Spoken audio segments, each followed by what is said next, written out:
Bureau chief Ejaz Ahmad Tahir Awan. Breaking news. अल्हम्दुलिल्लाह पाकिस्तान के लिए बड़ा एजाज़। पाकिस्तान आज अक़वाम मुत्तहिदा की सलामती कौंसिल का सदर बन गया। अलिफ अलिफ मबरूक। पूरी कौम को ये एजाज़ हासिल करने पर इदारा फ़ख्र न्यूज़ HD के चेयरमैन मोहम्मद अली मलिक, CEO मलिक नसीर अहमद और पूरी सहाफ़ती टीम की तरफ से भी पाकिस्तान को सलामी कौंसिल के सदर बनने के एजाज़ पर दिली मुबारकबाद।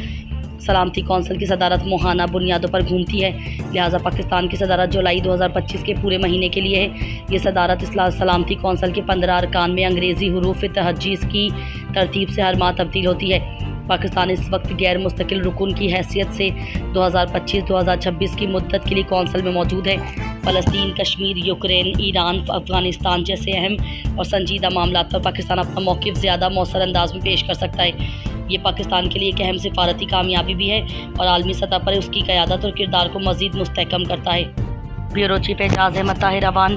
वज़ीर आज़म पाकिस्तान शहबाज शरीफ ने हॉल ऑफ फेम में शामिल होने पर पाकिस्तान वुमेन क्रिकेट टीम की साबिक कप्तान और मुमताज़ क्रिकेटर सना मीर को अपनी तरफ से इंटरनेशनल क्रिकेट कौंसिल के हॉल ऑफ फेम में नाम शामिल होने पर दिली मुबारकबाद पेश की।